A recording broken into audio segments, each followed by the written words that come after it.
Ya, Assalamualaikum warahmatullahi wabarakatuh. Saya perkenalkan, nama saya Fikri Abdillah Badi Putra, NIM 2018-206 dari kelas Hukum Ekonomi Bisnis C akan menjelaskan tentang hukum pasar modal. Pertama-tama saya akan menjelaskan tentang pengertian. Pasar modal merupakan kegiatan yang berhubungan dengan penawaran umum dan perdagangan efek perusahaan publik yang berkaitan dengan efek yang diterbitkannya, serta lembaga yang profesi yang berkaitan dengan efek. Selanjutnya yaitu peran dan manfaat pasar modal. Peran dan manfaat pasar modal ini yaitu pasar modal merupakan wahana pengalokasian dana secara efisien. Pasar modal sebagai alternatif investasi memungkinkan para investor memiliki perusahaan yang sehat dan berprospek baik. Pelaksanaan manajemen perusahaan secara profesional dan transparan, peningkatan aktivitas pun ekonominya nasional. Selanjutnya yaitu fungsi pasar modal. Fungsinya ini ada dua, yang pertama yaitu emiten, yang kedua yaitu investor. Nah, fungsi bagi emiten yaitu perluasan usaha, yang kedua yaitu memperbaiki struktur modal, yang ketiga yaitu untuk mengadakan pengalihan pemegang saham. Yang kedua yaitu fungsi pasar modal bagi investor, yaitu yang pertama adalah memperoleh dividen atau bunga.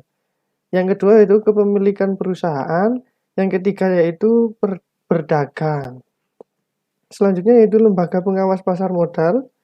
Lembaga pengawas pasar modal ini yaitu atau bisa disebut dengan Bapepam. Bapepam ini merupakan lembaga tertinggi yang melakukan pengawasan dan pembinaan atas pasar modal. Tugasnya yaitu melakukan pembinaan, pengaturan, dan pengawasan sehari-hari kegiatan pasar modal. Yang kedua yaitu tujuannya yaitu mewujudkan terciptanya kegiatan pasar modal yang teratur, wajar, dan efisien, serta melindungi kepentingan pemodal dan masyarakat. Wewenang Bapepam ini yaitu mewajibkan pendaftaran kepada profesi penunjang pasar modal, yaitu yang pertama adalah kepada notaris, yang kedua yaitu konsultan hukum, yang ketiga itu penilai akuntan, yang keempat yaitu wali amanat, yang dimana menetapkan persyaratan dan tata cara pendaftaran serta menyatakan menunda atau membatalkan efektifnya pernyataan pendaftaran. Nah, di sini saya kan juga menjelaskan tentang bursa efek. Nah, bursa efek ini adalah lembaga yang menyediakan fasilitas untuk mempertemukan penawaran jual dan beli efek antara berbagai perusahaan atau perorangan.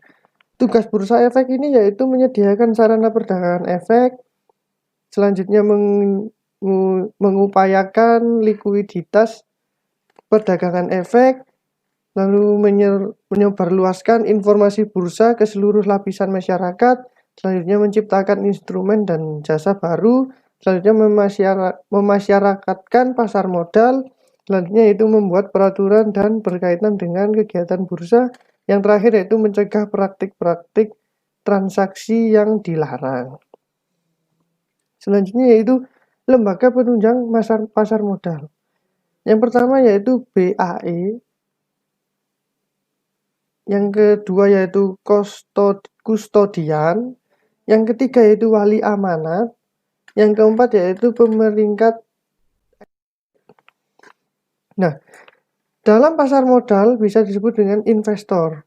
Investor ini adalah orang yang memiliki dana lebih untuk diinvestasikan ke dalam pembelian saham atau obligasi.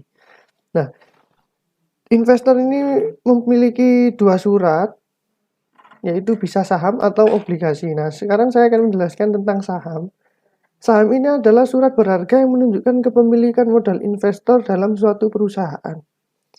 Jenis-jenis saham yaitu ada dua, yaitu saham preferen dan saham biasa. Contoh dari saham unggulannya yaitu adalah blue chips.